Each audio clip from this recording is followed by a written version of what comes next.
Hello दोस्तों, स्वागत है आपका अपना चैनल फटाफट सीखे में। तो आज हम इस वीडियो में आपको बताने वाले हैं कि सैमसंग टीवी में अगर आपको साउंड से रिलेटेड कोई भी दिक्कत आती है, अगर आपके टीवी में कोई आवाज़ नहीं आ रही है, आवाज़ कभी ज़्यादा हो जा रहा है, तेज़ हो रहा है। अक्सर होता क्या है कि जब आप सैमसंग टीवी में आप डिश चलाते हैं तो कभी कभी जब चैनल स्विच करते हैं तो किसी चैनल पे आवाज़ कम आता है, किसी चैनल पे आवाज़ तेज़ हो जाता है। और कभी अगर आप रात में मूवी वगैरह देख रहे हैं या कुछ भी देख रहे हैं, कोई चैनल देख रहे हैं और चैनल जब स्विच किए तो एकाएक तेज हो जाता है। इससे होता क्या है कि आपके जो साथ में होंगे वो डिस्टर्ब होंगे आवाज़ ज़्यादा हो जाने से। ठीक है, तो आपको ये प्रॉब्लम कैसे फिक्स करना है, कौन सा सेटिंग है आपको सैमसंग टीवी में करना है जिससे जब चैनल स्विच करेंगे तो आपको कोई भी परेशानी नहीं होगी।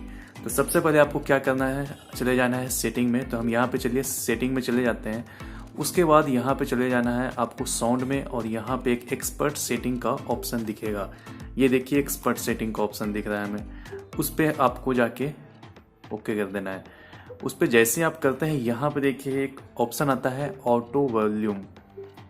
ये देखिए ऑटो वॉल्यूम का एक ऑप्शन आता है, इसको आपको सिलेक्ट करके रखना है। यहाँ पे हम ऑलरेडी इनेबल कर रखे हैं। ये देखिए जैसे इस पे हम सिलेक्ट करेंगे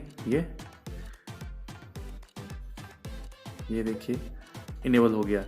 इसी तरीके से आपका जो टीवी है उसमें ये डिसेबल होगा, तभी ये दिक्कत आपको आ रही होगी। तो इसको आपको इनेबल करके रखना है। इससे क्या होगा, जो ऑटो वॉल्यूम है टीवी अपने आप एडजस्ट कर लेता है, आपको साउंड की ज़्यादा और कम होने की दिक्कत नहीं होगी। तो दोस्तों यही बताना था। अगर आपको वीडियो अच्छा लगा है तो वीडियो को लाइक और शेयर कीजिएगा। मिलते हैं अगली वीडियो में। Thanks for watching.